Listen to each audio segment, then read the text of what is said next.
Good morning friends. स्वागत आहे तुमचं आजच्या प्री मार्केट रिपोर्टमध्ये. तर मग चला सुरुवात करूयात आजच्या प्री मार्केट रिपोर्टला आणि जाणून घेऊयात की आज आपल्या स्टॉक मार्केटमध्ये काय होऊ शकतं ते. त्याआधी तुम्ही जर चॅनलवर नवीन असाल तर चॅनलला सबस्क्राईब करायला विसरू नका आणि डिस्क्रिप्शनमध्ये लिंक आहे त्यावरती क्लिक करून आपले डीमॅट अकाउंटही ओपन करायला विसरू नका. तर मग चला सुरुवात करूयात आजच्या या भागाला. मित्रांनो, काल रात्री US मार्केट जर आपण पाहिलं तर US मार्केटनं काल पूर्णपणे जी रॅली आहे त्यांची इलेक्शन रॅली तिला फिजर आउट केलेलं आहे आणि मार्केट हे करेक्शन टेरिटरीमध्ये एंटर केलं गेलेलं आहे. ओके, तर मग आता असं होण्यामागचं कारण काय तर ट्रम्प. तर ट्रम्पनं काल पुन्हा अनाउन्समेंट केली.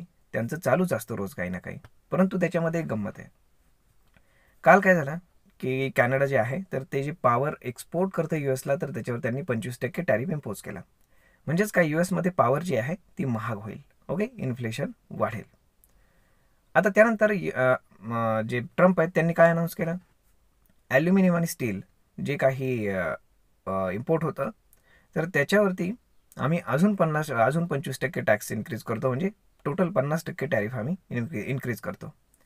मग आता ह्या सगळ्या गोष्टी झाल्यानंतर तिथे मार्केट जे आहे ते एकदम डाऊन झालं आणि डाऊन झाल्यानंतर तिथे जे ट्रेजरी सेक्रेटरी आहेत तर त्यांनी सांगितलं की आम्ही कॅनडासोबत निगोशिएशन्स करायला तयार आहोत आणि ते आम्ही आता म्हणजे बायलॅटरल करतोय.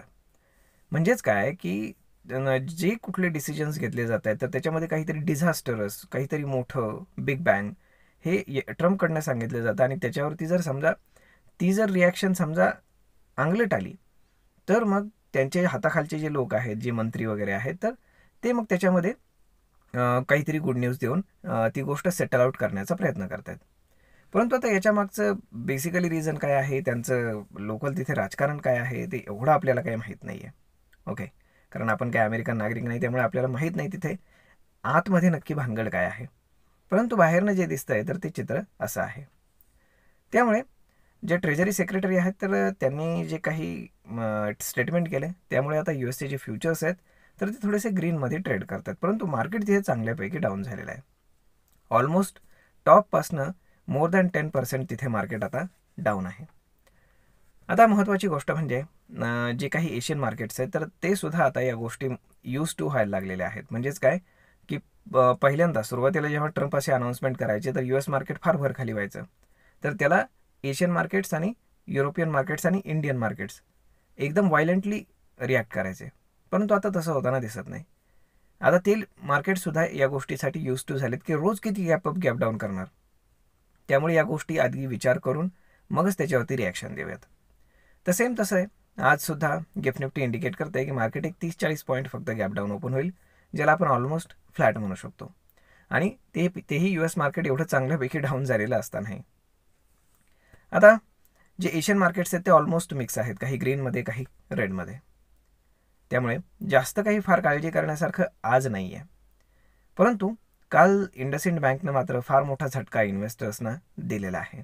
ओके, त्यामुळे आता तो कधी सांभाळला जातो आहे, त्यानंतर बँकिंग स्टॉक्समध्ये काही गव्हर्नमेंट इंटरव्हीन करतं आहे का, किंवा या सगळ्या सिनेरिओमध्ये इंडसइंड बँकमध्ये गव्हर्नमेंट काय डिसिजन घेणार, तर ह्या सगळ्या गोष्टी फार महत्त्वाच्या ठरतात अशा ठिकाणी. तर मग आता जर आपण FISDIचा डेटा पाहिला तर फॉरेन इन्स्टिट्यूशनल इन्व्हेस्टरने साधारण 2,500 कोटींचं सेलिंग केलेलं आहे. जे सेलिंगचं क्वांटम गेले 2 दिवसापासून कमी होतं ते त्यांनी पुन्हा वाढवलेलं आहे. त्याच्या अगेन्स्ट जे डोमेस्टिक इन्स्टिट्यूशन्स आहेत त्यांनी ऑलमोस्ट 3,000 कोटींच्या आसपास बाईंग केलेलं आहे. तर मग आता हा सगळा डेटा पाहता फॉरेन इन्स्टिट्यूशन काही सेलिंग थांबवण्याच्या मूडमध्ये दिसत नाही आहेत. त्यामुळे गव्हर्नमेंटला काही ना काहीतरी चांगला डिसिजन घेणं भाग आहे, हे मात्र नक्की. त्यामुळे आता पाहूयात की काय होतं ते.